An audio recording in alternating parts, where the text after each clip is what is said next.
বঙ্গবন্ধু শেখ মুজিবুর রহমান একজন মুসলমান, ইসলামের জন্য কাজ করেছেন। নাস্তিক পন্থীরা মনে করে শেখ সাহেব একজন সেকুলার, নাস্তিক, কমিউনিস্ট, তিনি ইসলামের বিপক্ষে কাজ করেছেন। এখন কাদের দাবি সত্য, কাদের দাবি মিথ্যে, এটা প্রমাণ করতে হবে। প্রথম শেখ সাহেবকে, তিনি জনাব শেখ মুজিবুর রহমান, তেনার বাবা শেখ লুৎফর রহমান, লুৎফর রহমানের বাবা শেখ আব্দুল হামিদ, শেখ আব্দুল হামিদের বাবা শেখ ইকরামউদ্দিন, শেখ ইকরামউদ্দিনের বাবা শেখ বুরহানুদ্দিন, শেখ বুরহানুদ্দিনের বাবা শেখ জানে মাহমুদ ওরফে টেকনি শেখ, শেখ টেকনি শেখের বাবা জনাব জহির শেখ, জহির শেখের বাবা জনাব দরবেশ আব্দুল আউয়াল, যিনি 1463 ইসরাই সালে এই বাংলাদেশে এসেছিলেন ইরাক থেকে ধর্ম প্রচার করার জন্য। সোনারগাঁয়ে তিনি ধর্ম প্রচার করার জন্য এসেছিলেন। তেনার পূর্বপুরুষ সোনারগাঁয় শেখ আব্দুল আউয়াল, যিনি ইরাক থেকে এসেছিলেন, তিনি বাইজিদ বুস্তামি রহমাতুল্লাহ আলাইহি একজন শাগরেদ ছিলেন। তেনারই বংশধর শেখ বুরহানুদ্দিন সাহেব, তিনি টঙ্গীপাড়ায় এই দ্বীন প্রচার করার জন্য সেখানে অবস্থান করেন, সেখানেই তিনি দ্বীন প্রচার করেন। আমরা কি দেখেছি, শেখ সাহেবের উত্তরসূরিরা একজন ধর্ম প্রচারক ছিলেন, ইরাক থেকে এসেছেন ধর্ম প্রচার করার জন্য। শেখ সাহেবের বাবা একজন দাড়িওয়ালা, টুপিওয়ালা, তার দাদা একজন দিনদার, তার পূর্বপুরুষ সবাই মুসলমান। কাজে কেউ যদি বলেন শেখ সাহেব নাস্তিক, কমিউনিস্ট, আমি বলবো তুই মিথ্যা বলছো, সে একজন মুসলমান, সে একজন মুসলমান। শেখ সাহেব প্রথম কেন জেলে গিয়েছিলেন আপনাকে জানেন? আমি নিয়ে এসেছি দলিল, অসমাপ্ত আত্মজীবনী শেখ মুজিবুর রহমানের।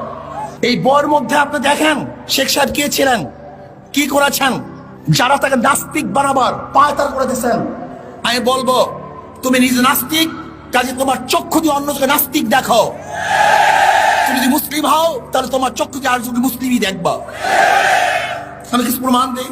এটা হলো আমাদের বর্তমান মাননীয় প্রধানমন্ত্রী, তিনি সম্পাদনা করেছেন। এই বই উদ্বোধন করার জন্য দুই বোন খুবই কেঁদেছিলেন, জেলখানায় বসে তিনি এই বই লিখেছিলেন। শেখ সাহেব প্রথম জীবনে জেলে গিয়েছিলেন, তখন তিনি অষ্টমে পড়েন বা সপ্তমে পড়েন।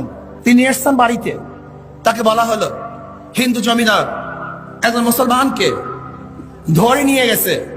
তিনি তার দল বল নিয়ে সেই বাড়িতে গেলেন যে ছেড়ে দেন, কিন্তু না, ছাড়ে নাই। তখন তিনি জোর করে তাকে নিয়ে এসছে। এরপর সেই হিন্দু জমিদার তার বিরুদ্ধে কেস দিয়েছিল, সেই কেসেই তিনি প্রথম জেলে গিয়েছিলেন। এরপর মধ্যে আস এরপরে শেখ সাহেবের একটা ইতিহাস আমি বলবো। আমরা তাকে শুধু মনে করি, আজকে আমি বক্তৃতা করবো না, আমি কিছু বই পড়ে শোনাবো। আজকে বক্তৃতা করবো না, জাহেল এবং মূর্খদেরকে শোনাবো যে সে কি ছিলেন। শেখ সাহেব শুধু বাংলাদেশের স্বাধীনতার জন্য চেষ্টা করেন নেই, তিনি পাকিস্তানের স্বাধীনতা আনার জন্য চেষ্টা করেছেন। এই পাকিস্তানকে আনার জন্য সর্বোচ্চ চেষ্টা করেছেন। শেখ সাহেব তিনি সরওয়ার্দী সাহেবের শাগরেদ ছিলেন।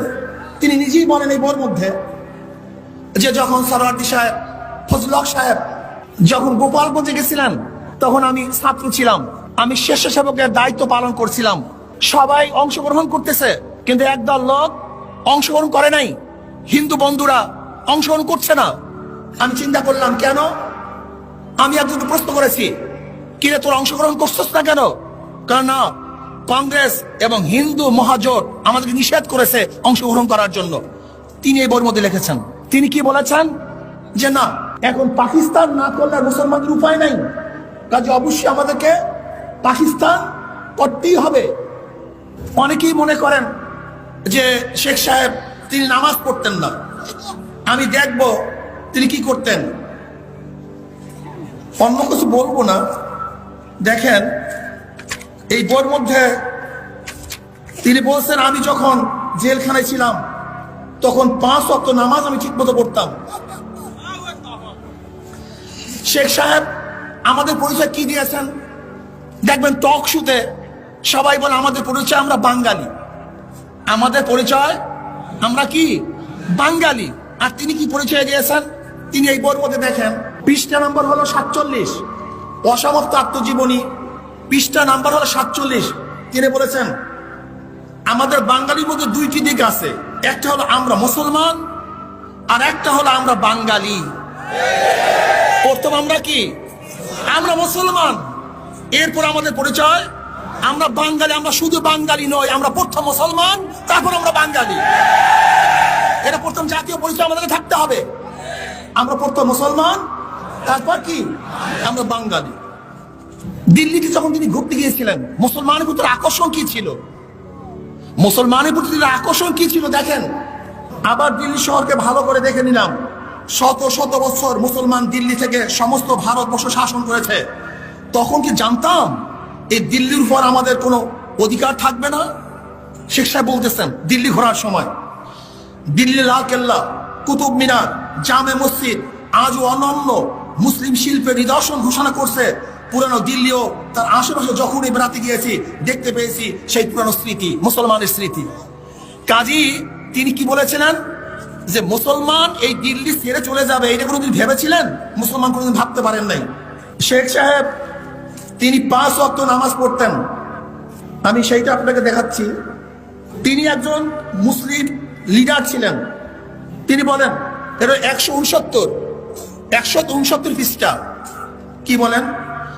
মাওলানা সাহেবের সাথে আমরা 3 জনই নামাজ পড়তাম। মাওলানা সাহেবের সাথে আমরা 3 জনই নামাজ পড়তাম। মাওলানা সাহেব মাগরিবের নামাজের পরে কোরআন মজিদের অর্থ করে আমাদেরকে বোঝাতেন। রোজই এটা আমাদের জন্য বাধা নিয়ম ছিল। শামসুল হক সাহেব নিয়ম নিয়ে বিপদ হতো, 1 ঘন্টার কমে কোনো নামাজই শেষ করতে না। শামসুল